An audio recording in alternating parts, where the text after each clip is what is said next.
Stories are powerful. Stories lock us into an identity, a history, a reason why we desire this or don't desire that, or fears around desiring something or not desiring something, fears around doing something or not doing something, measuring ourselves against certain results, measuring ourselves against not certain results, all kinds of measure against the story that we tell. And most of that story is fabricated off of other people's expectations and stories that they've told us, either through related lived experience with them or through what we heard them say about their life, right? Most of the stories, I want this car, I want that house, I want that relationship, I want this, that, whatever it is that we think we want. Most of those wants and desires come from stories that we tell ourselves about who we think we should be.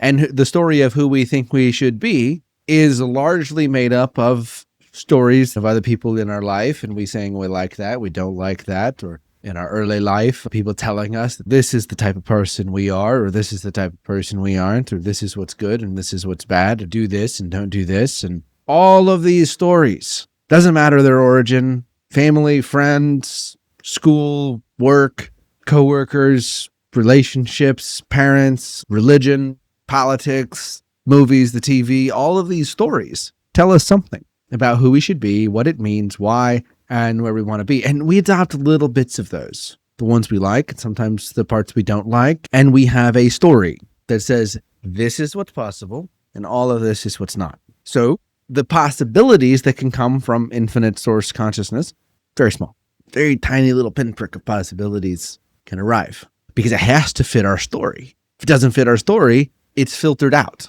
It's not one of the probabilities in the simulation that can come to you. So we can rewrite the story, and this is tying into how do you create new desires. You write yourself a new story. You can make it up to be anything you want. You can also make it up to be something that you think you want, and then you begin to play out that story. You begin to live that story. You begin to experience that story, and you can go, wait a second, what the fuck? Nope, this is not it. Let's rewrite a new story.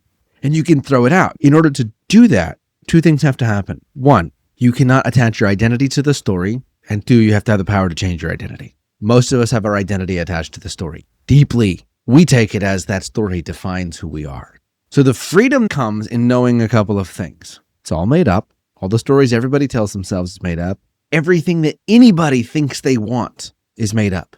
If they are passionate about something, they made up that passion somewhere, or it got made for them by their circumstances in life. If they are super skilled at something, they made that up. If they're excited about something, they made that up. If they live in depression with a story about how woe is me and life sucks, they made that up too. Maybe life helped them make that up and it was made up for them. But either way, it's all made up.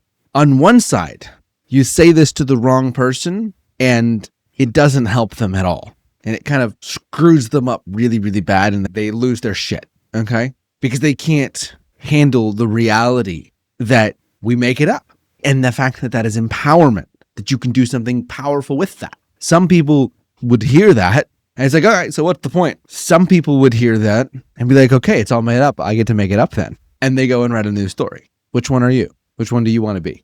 I've been both people, by the way. I've tried both sides of this. The second option's better, like she just said in the new story. Oh, life sucks. You spiral into a never-ending depression because you took the realization that, okay, it's all made up. And I chose the story of powerlessness.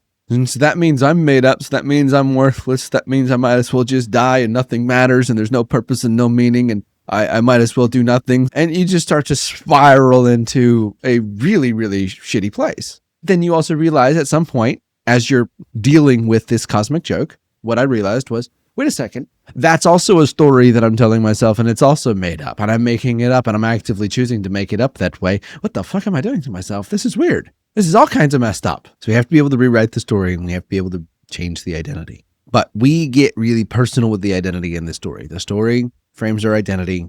The identity, well, that's who we are. And so if we just burn that and create a new one, there's this visceral threat response our nervous system comes up with. And if we try to change the story, the nervous system can say, well, no, that can't happen because that doesn't fit the formulated identity. The whole point of making choices, by the way, is to write a new story and to give you something to do because the human needs something to do.